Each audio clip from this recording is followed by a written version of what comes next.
Welcome back to Incremental, the continuous improvement podcast. This is our concepts edition, episode 136. I'm Devin Bedoni of Like and Precision. And I'm Uriel Eisen of Austere Manufacturing and ARDA. And today's quote, there are three kinds of leaders: those that tell you what to do, those that allow you to do what you want, and lean leaders that come down to the work and help you figure it out. From John Shook. Yes. It's so funny. So we've been trying to assemble a team for ARDA, for building out sort of the next version of ARDA. Yeah. And one of the things that keeps coming up is that I've conceived of a few of the product features that we've started to build, and then we build them, and then I go and use them in the shop, and they do not work. And it's like the difference between actually going to the shop floor as a method of, I mean, there's a reason Toyota puts such an emphasis on like go to the Gemba. Yeah. It's crazy. Like you would think that I'm in it every day and I could sort of carry those lessons with me. And that is true to an extent. Like I'm going to be closer than someone who's never been on a production floor. Yeah. And still there's just like all the specifics and nuances. And I think like one of the worst things that can happen, and I've definitely seen, are leaders who sort of tell people what to do, and everyone is sort of behind their back being like, you have no idea how I do my job, right? And like, and there's so much credibility in just like being there, and not just credibility, but just efficacy of seeing what the constraints are. Like people are making rational, good decisions. Yeah. Almost always. Well, yeah, and I think the interesting thing, like this quote really focuses on like the flow of information in one direction from leadership the other way. Mm-hmm. But I think what this quote doesn't really emphasize, but it is important, is like how imperative it is that the information flow back to the leadership group from the floor, or from, you know, whatever that may be, not necessarily a shop floor, but from the people doing whatever it is, the value add in the company. I think that's right, but I don't think you can do that through like reports and intermittent steps. Oh, absolutely. Right? I think that's why it's so critical, is the lean leaders that come down to the work and help you figure it out. Like, not like, oh, I heard from the vice president of production about how things are on the production floor. It's like, no, you went there, right, and you saw why there are delays to that company, right, to our client. Or I don't know. Yeah. And I don't know, helping people solve that. Yeah. I think that's big.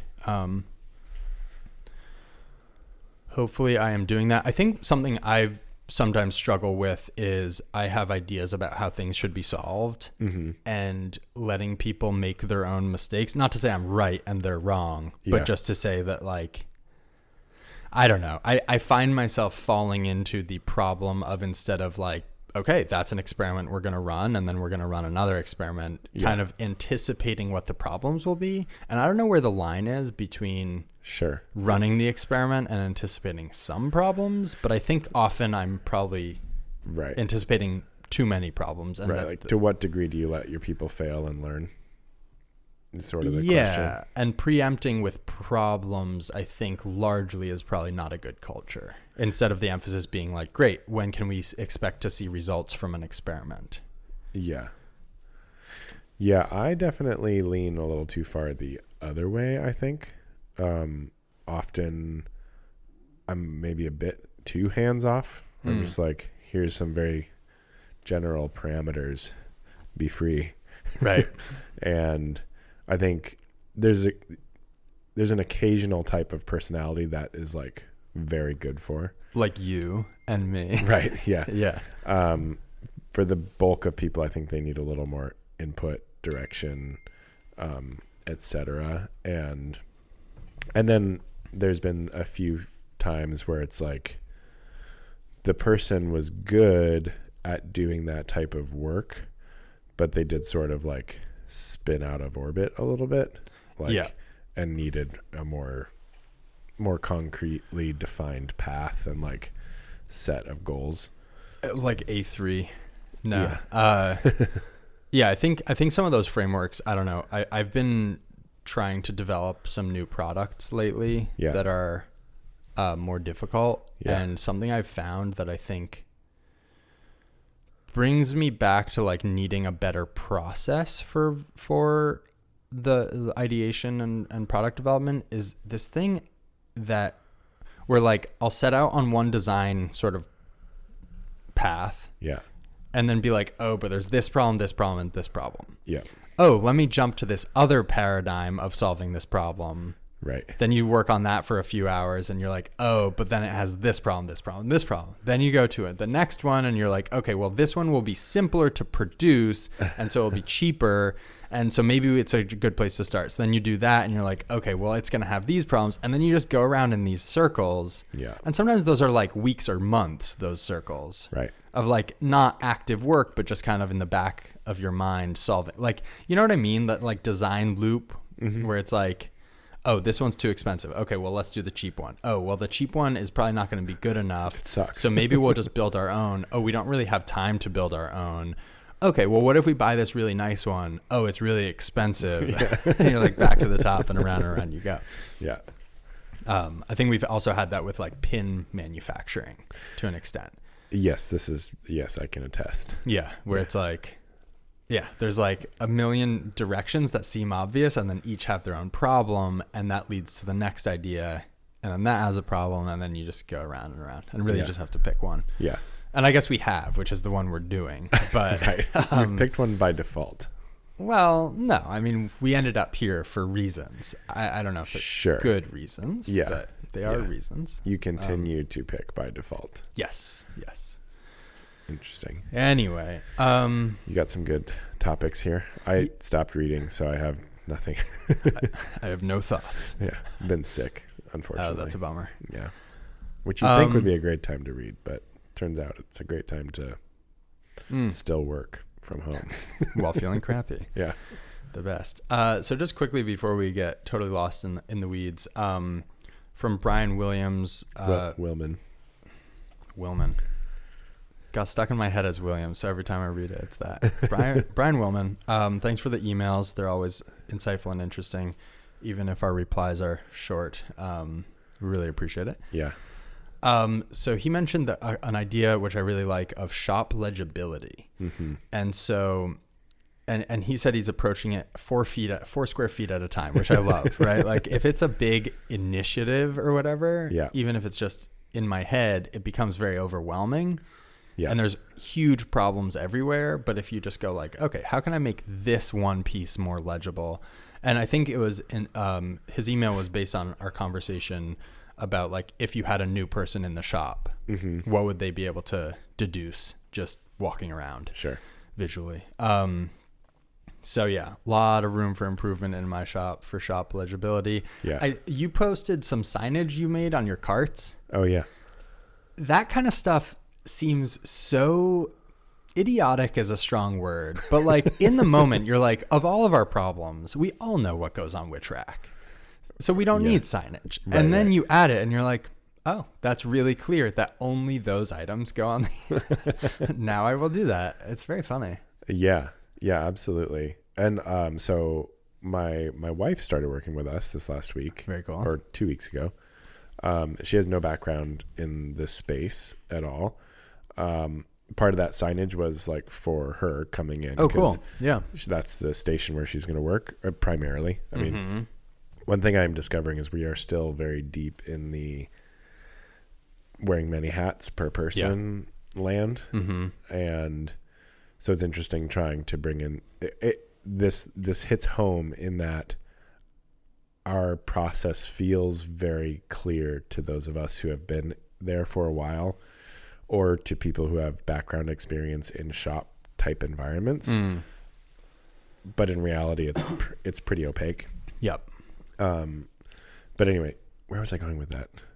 Oh yeah, just that like legibility is super key, and we really have a long way to go on this. Yeah, I think though, like I think the mistake that I make is that it feels transparent for someone in the industry. Yeah. But actually that is transparent because of a tremendous amount of thinking.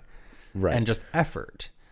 And I think it means that, I don't know, like standardization, every time we do it, make so many more improvements possible, because if you start using signage and someone wants to make a change, it suddenly doesn't need to be like communicated across the whole business. It can just be like, I made a change, I put clear signage on the change. Next person who interacts with it is going to be like, oh, we're doing it slightly differently. Great. Right.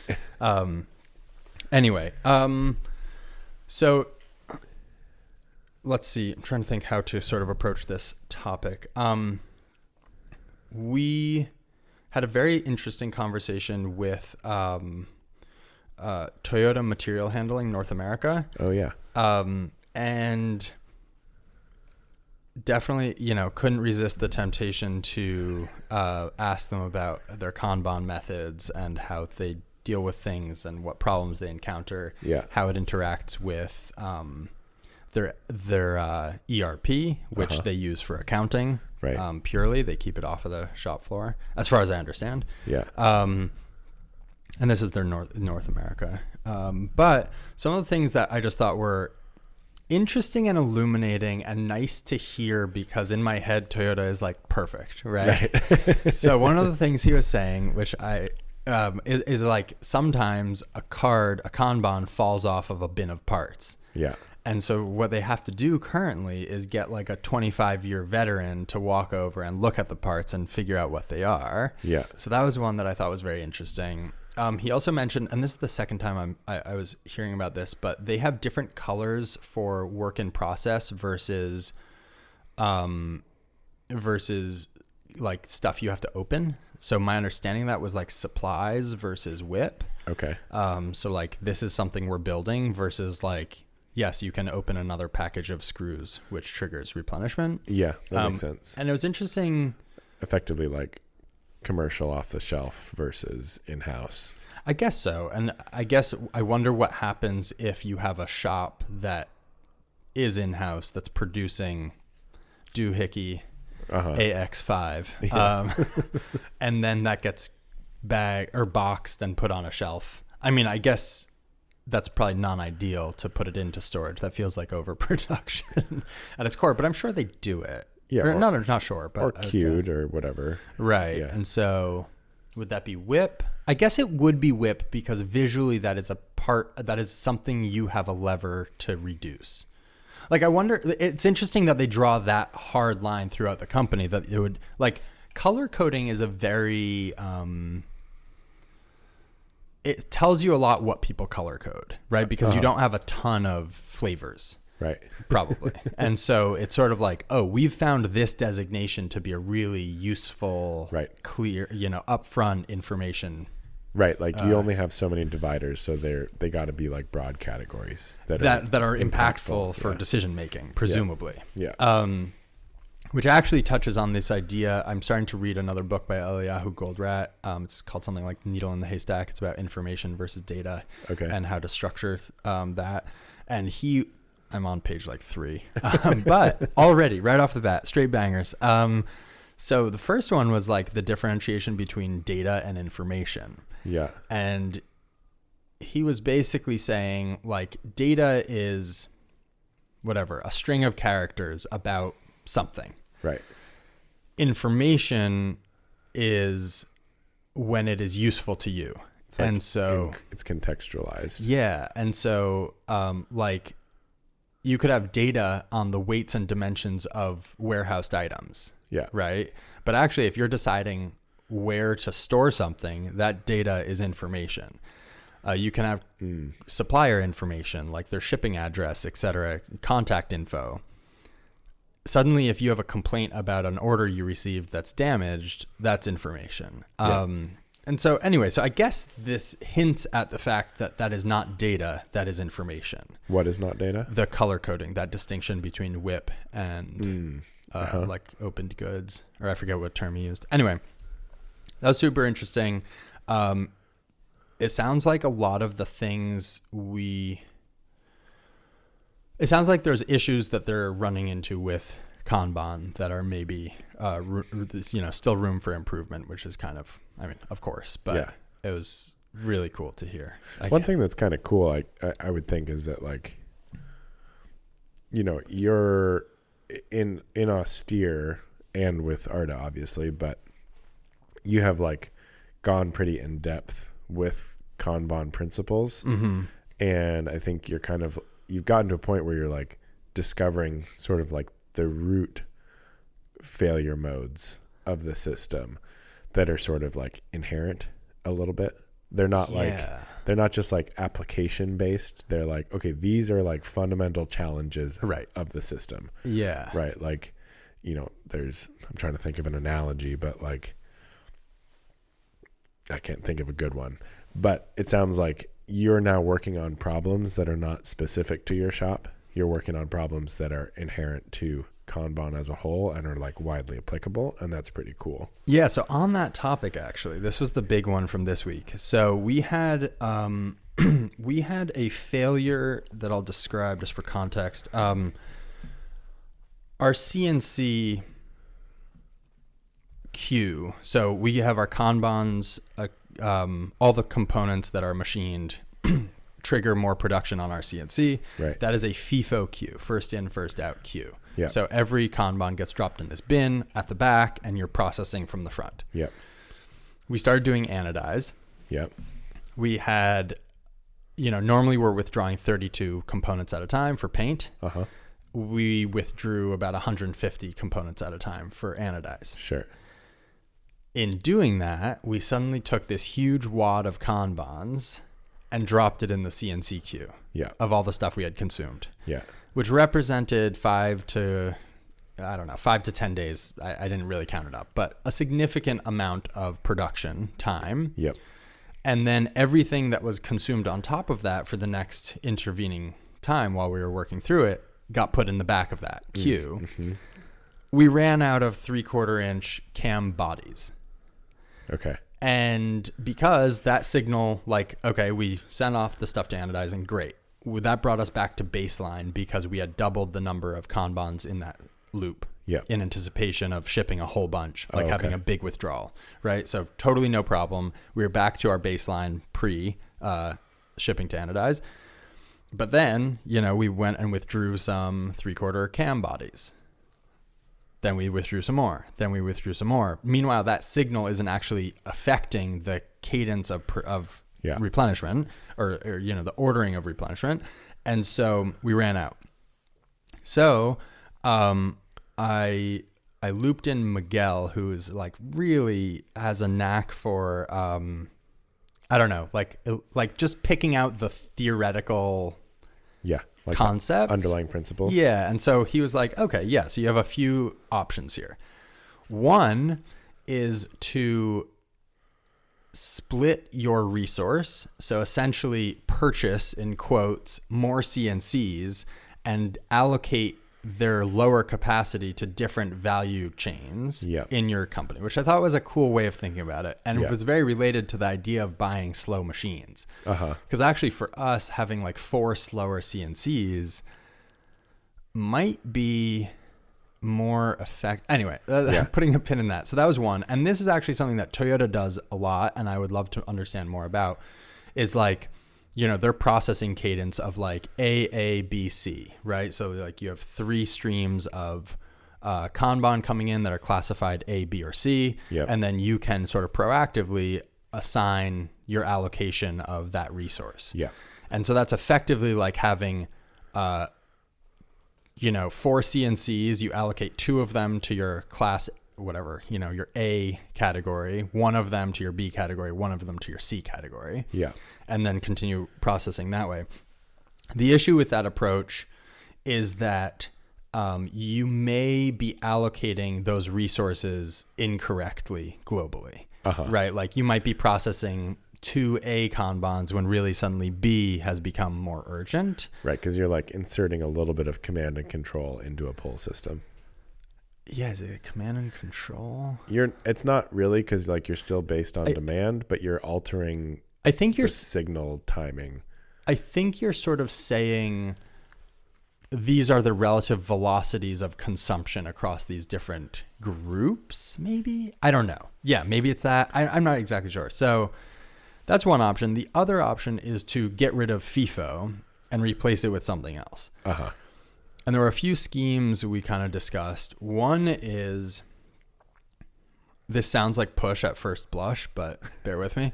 One is every time a Kanban is triggered, you have a rule about when that will be scheduled. And so you would say like, 2024 December, this day of the week. Okay. And then that gets a date. And now that gets dropped in the queue. Now the next thing you trigger also has rules and can get dropped in the queue according to those rules. Okay. And so in the case of our anodizing buffer, we could have one Kanban have like in that loop, one of them gets placed out 1 week, one of them gets placed out 2 weeks, one gets placed out 3 weeks, one gets placed out 4 weeks. This right? is the that would be the rule. The replenishment for anodizing. Yeah, and so in the queue now, other stuff that gets triggered, if it has a rule that puts it in front of those items, it gets put in front. The reason it's not command and control in establishing a plan is because you sort of ignore the date after it's triggered. It's just a way of ordering things. Yeah. So even if it's 3 days late, you're not like, it's 3 days late. You're just like, well, we're processing the lowest number first. You're delaying. It's effectively the same thing as like having a set sequence, but it's more item specific.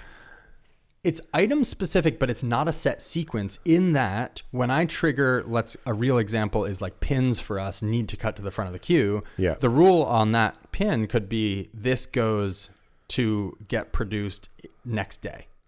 And now, even if I've triggered a whole bunch of stuff over the past 5 days, pins cut the line. Yeah. And so it's sort of responding to the relative expediting rules that you've established.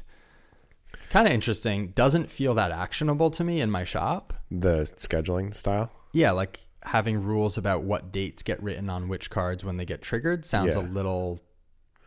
We have an analog in our shop that might be helpful. So we have a similar thing where we have production or it's light production volume jobs. Yep. Or it depends. It could be any... We have some jobs that like typically get completed in like a portion of a day to a handful of days. Mm-hmm.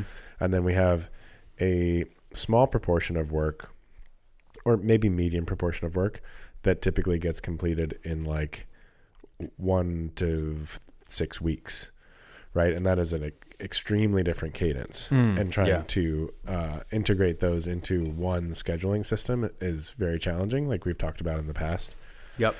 And so we've talked about creating lanes in our shop. Mm-hmm.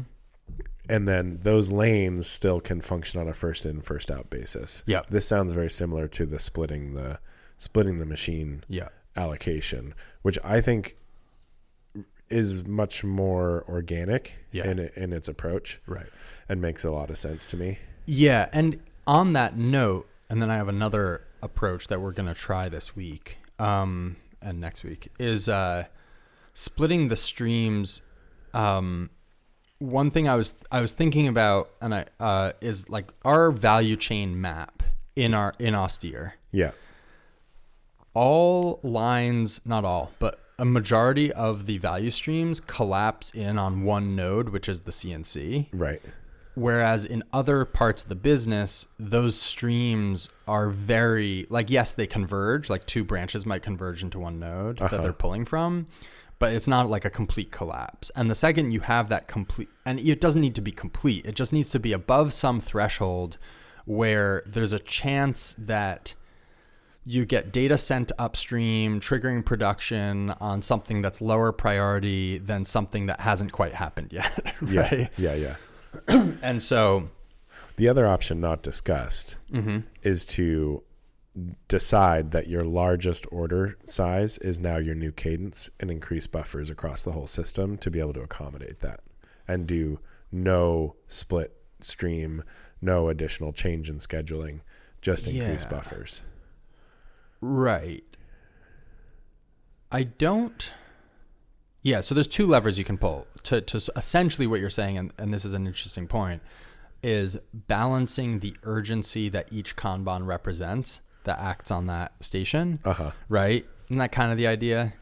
Or are you sort of saying, because you're sort of saying, well, there's enough buffer to account for any load that you might experience. Yeah, right now your cadence is set to effectively direct to consumer demand. Yeah. Right. And then you have these, you're still selling direct to consumer, I assume, with anodized products. Yep. But you effectively are selling to a wholesaler in the sense that they have to feed through anodizing, which wants big batches. Yeah. So the alternative to say would be to say that our customer is now effectively the anodizer. This customer wants batches, and we have to size our cadence to meet their batch size. I see what you're saying. So I like that way of thinking about it. I think what we're going to try, which has an interesting flaw, which Miguel pointed out. So I think what we're going to do is put a grid up on the side of the CNC. I posted a photo of it. And each column represents one component that the CNC produces. Okay. And then we fill those cells from bottom to top. And each column, the number of cells in that column represents the number of Kanban in that particular loop. Okay. And then we can draw a horizontal line and say, okay, anything above this line gets processed next because we know that enough Kanban have been triggered in that loop that we know that our buffers are very low. Sure. Right? Because let's say there's 4 in a loop, you have triggered 3 of them. We know there's only one Kanban sitting there. And then what do you do when you get below that line? So that's the question. So we probably draw another line. Well, I guess it could just be you always take the highest column. Yeah. So, but then you can ask, well, what happens when you have even columns? And then you probably introduce some other rule, like we process left to right, right? We just keep cycling around. You could also, though this doesn't work physically, it very much works digitally, is to say, you do FIFO unless something is above that line. Yeah. Is there I can see And I that. think what's really cool about this is each column doesn't need to have the same number of cells, and you can slide them up and down relative to each other, right? So we could put all of the pin cells above the line. So now the second any pin is triggered, it goes above the line, and that's going to get machined next. We could also add another Kanban to that loop and put one more and add a cell below the line. And I think visually, and this is why I want to run the experiment, because it might be a bad idea for a reason I'll mention.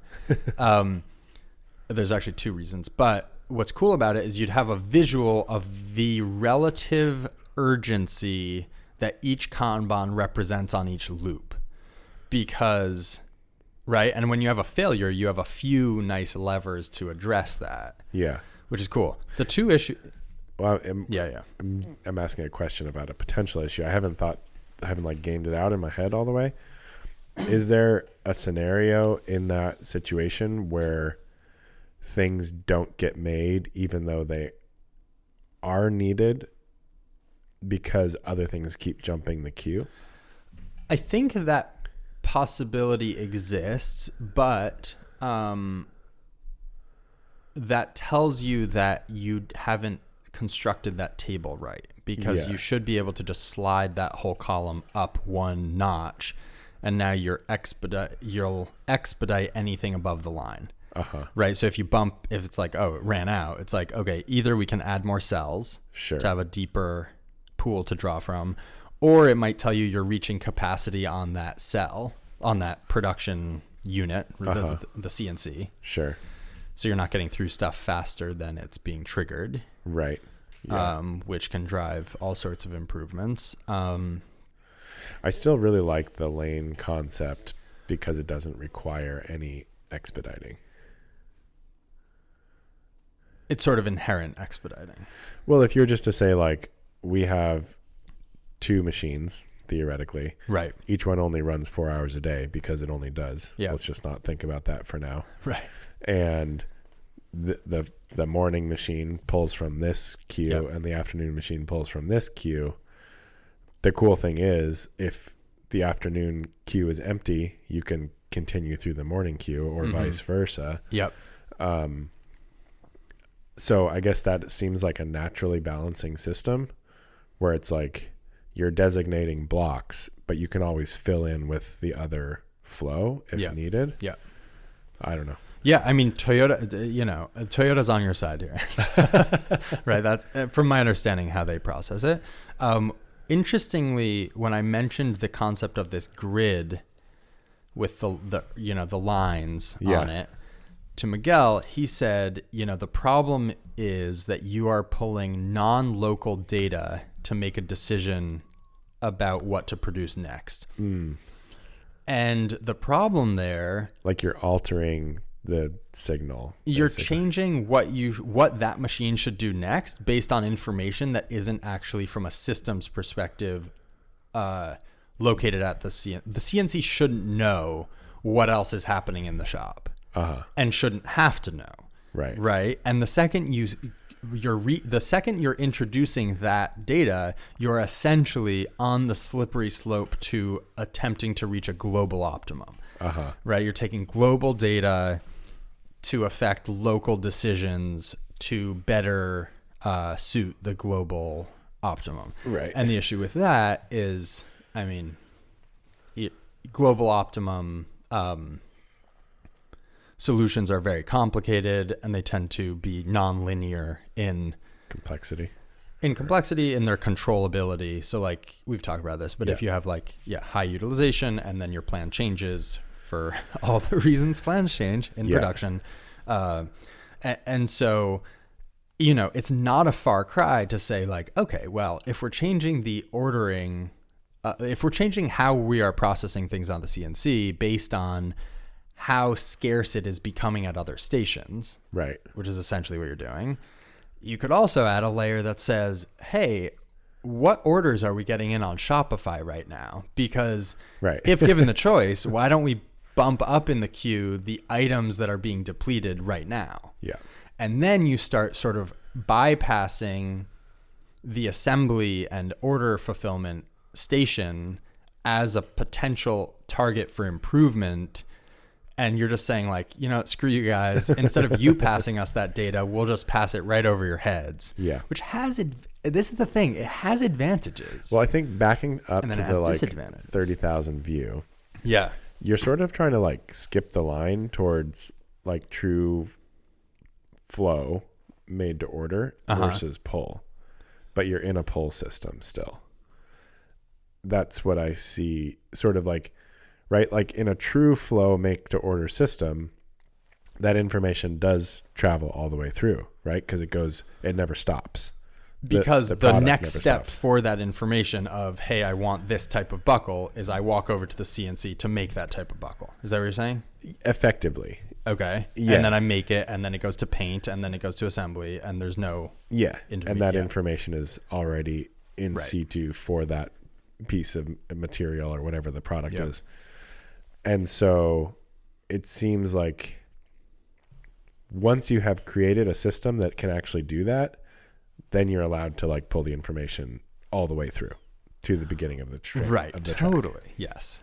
Yeah. And then if you haven't done it, you're essentially maybe and this is the thing, you're trading, I think what the result, I don't know, there's pros and cons. The one result is that you essentially limit your ability to improve long term, but you operate at a much higher performance rate than you would without that data. Yeah. Right. Of we don't run out of stuff anymore, but we have put a hard cap on how much we can improve the system because our data management system isn't going to highlight problems anymore. Yeah. Because we've sort of fixed them with a Band-Aid. What if, jumping into problem solving just for fun. Let's go. What if you didn't do any of this? But every time you retired to a beat, I like buy an island. Yep. Smart. What if every time you run out of something, you add a Kanban to the loop? So that's what we've been doing. Okay. That's what we've been doing. Interestingly, this problem was precipitated by adding a whole bunch of Kanban, which feels like it would be the opposite. But we also simultaneously introduced a massive withdrawal. So the opposite of production leveling was simultaneously... right. Yeah. And so, okay, the effect of what you just said is that, sorry, I'm trying to think. Here's the effect. We're talking about this, right? It has given us the capacity and bandwidth to see our real problems better because we're not constantly in a state of expediting. Right. And one issue with some of these data, this is a sort of... Well, sorry, before you jump along, maybe I'm not thinking through this correctly, but if you add a Kanban every time you run out of a product, shouldn't that eventually lead to a steady state where your buffers and production match demand, assuming demand doesn't change? Yes, but that last piece is a tricky one. And so this is exactly what we've done. We have a good steady state. Yeah. But then as you start to mess around, if you can't pursue, you can always pursue, but like demand, production leveling would fix all of our problems. And so we can come up with clever ways of the assembly department assembling the order that ships to anodize over time, which would be considered your drumbeat, right? Like your pacemaker process to isolate your production line from the market. Sure. Right? This is why I'm seeing why that is an idea that's emphasized. Yeah. Because exposing it to the true fluctuations of the market demands a lot more inventory. Yeah. And we literally don't need that inventory for any other reason except we're saying, we want to be able to withdraw a ridiculous amount. And then we want to be able to continue normal operations on any one product in whatever capacity, right? Like capped at some whatever, but like in any demand until that huge amount of work we just dropped on the shop gets, works through the system. So you're asking for the moon. Yeah. And so like you can see a very simple solution would be to tell the person packing the order for anodizing is like, hey, let's production level this. So we're pulling one Kanban from each component we're going to ship. Yeah. Divide it out. So like, let's say we need to pull one every other day. That's what we do. And suddenly the whole system works just fine. But that's not what you did? I think we will also do that. Okay. Yeah. So I think we're also going to change how we fill those orders to level their demand. And yeah, like we're fixing a bunch of things, but one of them that is persistent is a lack of, as I'm saying this, I'm realizing some things, a lack of visibility about the relative urgency of each Kanban loop. There's no way to visualize it currently.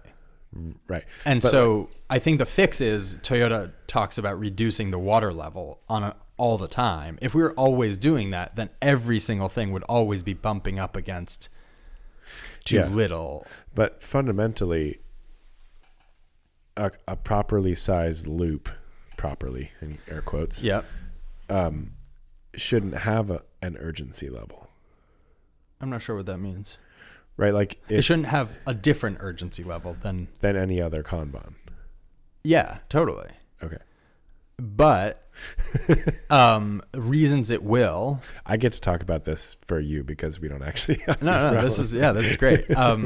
There's two things. One, every single Kanban loop that acts on a common node, if you think about like the CNC being a node and each branch going to different product lines. Yeah. Every branch that comes off the CNC, the Kanban parameters for that loop will affect the Kanban loops that also pull from that one resource. Right. Unless you start doing like splitting that channel, so you're always processing some known ratio, or doing some other method that takes into consideration new data after the point of triggering, because that's fundamentally the issue with FIFO is when I drop a Kanban in, the urgency of that Kanban has a lot of chance to change based on ongoing production, right, until it gets processed. And so like if I drop 10 Kanban in a bucket because I just added a new product line, that affects everything else. And so now one approach would be increase the buffers on everything to account for the possibility of dropping 10 in at a time. Another option is to say, well, each product is in itself a lane, which is kind of what we're doing. Right? That's actually a different, like the different columns in the grid conception is essentially splitting the lanes. It may be too granular. I don't know. I mean, your lanes, your common node of your CNC is already split into lanes. They're just lanes of one part each versus like a gross distribution of like 6 parts and another 6 parts. Yeah. So this is the part I would love more information on. I'm guessing the way to split our lanes would be by product family, which would keep the collapse of all those into like essentially like, let's say we have 6 product families. If we only let those value chains collapse into 6 nodes instead of 1 node, because chances are those parts are getting consumed in equal ratios, right? In each product family. Sure. We're probably shipping 1 cam and 1 body when we sell a cam buckle. Yeah. Right? High likelihood. High likelihood. And in fact, there's going to be a pin. Right. And so we can probably say if all those share a stream, they're getting mixed into that stream in a correct ratio and timing. Yeah. And I think that's sort of a fix. But for a second, if we entertain the idea of splitting it into going way overboard and saying, okay, for each, actually, this is interesting. So we're saying each produced component has its own lane.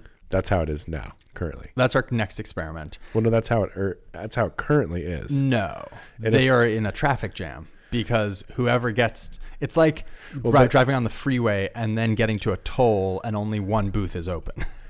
Right, sort of. But if you like flip it, you can think of if the machine is your common node. Mm-hmm. And you're dividing into a certain number of lanes per day, right? Like you can say, I'm dividing into 2 lanes per day, a morning production group and an afternoon production group. Right now, what you have is I'm dividing into the number of products, that many lanes per day. But they're sequential. I think we're using lanes in a different, because each part we end up producing is not a lane in the way I'm kind of conceiving of it. Sure. I'm thinking about the way I'm not saying that's a good thing right now. Yeah. I'm just saying the way the machine is sort of, the way the common node is its time is distributed right now is by a unit of 1 versus grouping into larger groups that can take up blocks and then sort within those blocks. Yeah, but it's a unit of 1, but the issue is the allocation of that time is first in, first out. Is FIFA. Yeah, it's first in, first out, and it might just go to like 8 hours of one part because someone went and grabbed a whole bunch of parts for the anodizer. Sure. Of 3/4 bodies. And so now we spend a whole day machining 3/4 bodies. Yeah. And tomorrow we're out of 3/4 cams. Right? Yeah. Yeah. So like, no, I think you're on the right track. Anyway, but interestingly, like the multi-lane approach, we are adding a level of like sort of a blow-off valve of like, okay, on top of having multi-track, if any one thing reaches a state where all of its Kanbans are triggered, or it should jump to the front of the line. I don't know if that's a good idea. That might be a bad idea. And it might be better to actually experience the pain and get together as a team and go like, okay, what happened? Right? We had a big withdrawal. Whatever. I don't know. So anyway, we'll report back. But I mean, this is effectively the same. Interestingly, Toyota has done this before, but it's effectively the same as like the standard sequence, but with a little mix up. Exactly. If you were to say each product has like a first in, first out lane, and you start with product A, then you go to product B. If product B has Kanbans, you run one of them. Product C, run one of them. But if one of them doesn't have any, you skip. Yeah. But that leaves potentially high urgency stuff in a queue. And the other thing that this grid concept does for us, which could be a bad thing, is we have a lot of spare capacity at night, but no ability to change parts. And so by having that grid, we could pick a night run that has enough triggered stuff in it to run for 6 hours, just visually at a glance, instead of sort of leafing through and going like, oh, I'm going to run a whole bunch of belts tonight. Right. Because we do that sometimes, and then we ended up with bins. Don't tell anyone. With bins in our buffer that don't have Kanbans because we overproduced. Because we were just like, and we have spare capacity. Right. We all know more inventory is better. More better. Anyway. This is a fun problem. It's a fun problem. So then I was talking to my brother, Noam, who is his field of expertise is in like controls for aviation. Yeah. And so he was it's very interesting. Miguel was kind of like, what we need for controlling production should be thought of as a controls problem. And so it's fun to talk to a controls person. Yeah. He was like, every step in the process adds latency of that data dictating how you're doing things. Right. What we are what Toyota is sort of saying is that latency is informative in that you should try to reduce that latency, not just like bypass it by by installing a computer. Right. Right. But entertaining the idea of bypass with a computer. An idea that he proposed, which I thought was very clever, is if we look at our Shopify, and I know I'm playing with fire here, but if we look at our Shopify data and say this thing is selling, and we say, okay, well it's selling, so let's go ahead and produce 300 because we just sold 300. That's push. That's a bad idea. Right.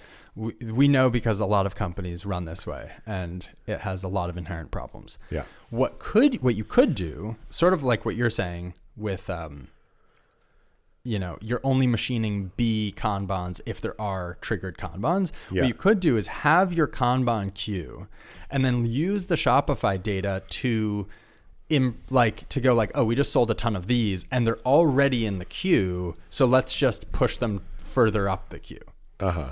The problem with that, a little bit splitting hairs, but yes. Well, not really, because you're not going to say, well, produce 500, even though sure. you have 500 on the assembly station and you just haven't had a chance to assemble them. Right? It's a little different. It's like, we have done it. And the problem with doing that is that there's a few problems. One of them, which I think is really interesting, is that it totally eliminates your ability. You're not running an experiment because now each day you're saying to your black box, right, like, hey, digital black box, what should I do today? And so now every single day your operating conditions are effectively changed.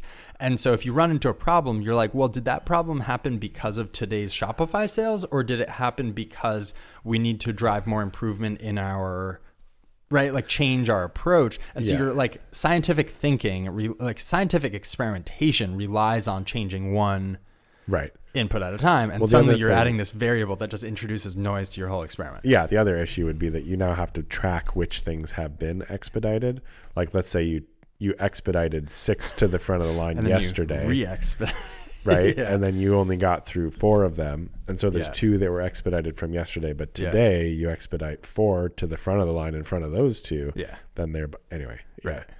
Definitely. Yeah. It's like, this is my favorite, but this one is more favorite. Yeah. It seems to me that, like, boiling it or like kind of rolling it back a little bit. Mm-hmm. The fundamental issue you have here is a cadence issue. And so it seems like lanes should be divided by their order cadence. Dead air. Yeah, I don't know. Does that make sense? I hear what you're saying, but it's not just order cadence. You're doing 2 things. I think one is you're splitting your streams so that you know that, okay, this is sort of what it is. If you, I like the toll analogy. Yeah. Because let's just pretend in each car you have, trying to think of a good analogy. Okay, if you're supplying people, this is a bad one, but to a restaurant, you don't want 17 chefs, right? You want 1 chef to arrive. You want a sous chef. You want a few servers. And this is a bad analogy because there's no change. Yeah, there's no changeover. But so what you want to make sure is that you're allowing throughput to be allocated to each classification of part. And then you're allocating the relative throughput potential based on the cadence, I think. Right? Like I would say we're going to do 2 Kanbans of class A because we process the cadence of class A product is higher than class B and C.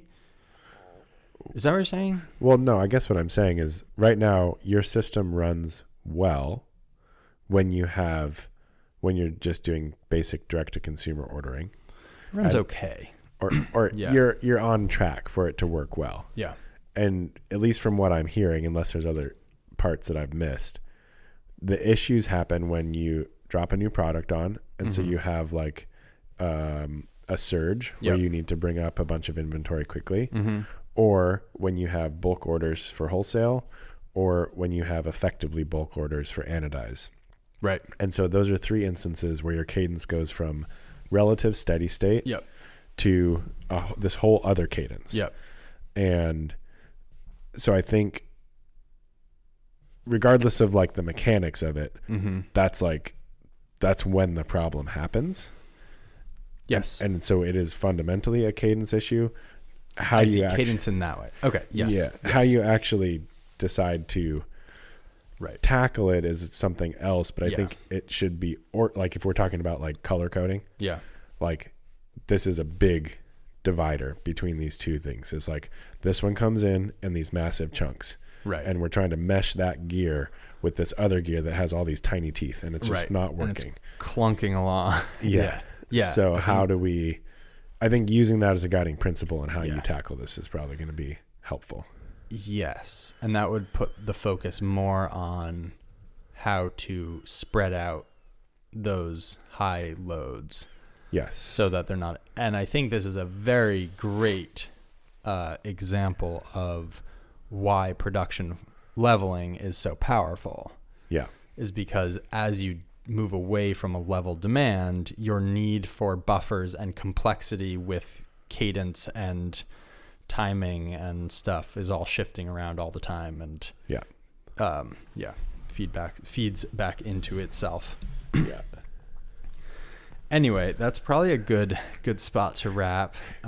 We just like talked Kanban at you for an hour. Yeah, it's really fascinating. It is. It's also just like it's the what's the word? It's like a tantalizing holy grail, sort of like in the distance of this like perfectly balanced, like organic management, like self-managing system. Right. And so it's very cool to like, and it works. It works. I mean, yeah, it does. Like we ran into this problem. We don't run into problems. I mean, talking to other manufacturers of goods, it's like nonstop hair on fire. What should we make when? This is a solved problem for us, except for today, right? Like we ran into a new problem. Yeah. We haven't run out of an item for probably 3 months. Oh, wow. That's really cool. Yeah. Like it just works. Then we started anodizing and it just stopped working. Yeah. But yeah, anyway, there's hope. Yeah. Thanks all for listening. Fun as always. You can find me at austere_manufacturing on Instagram and arda.cards on Instagram, and the website for Austere is austeremfg.com. Check them out. And you can find me at likenprecision.com, liken_MFG on Instagram, the pod at incrementalci on Instagram, and we have a Patreon. Go check it out. We'll talk to you soon. Later.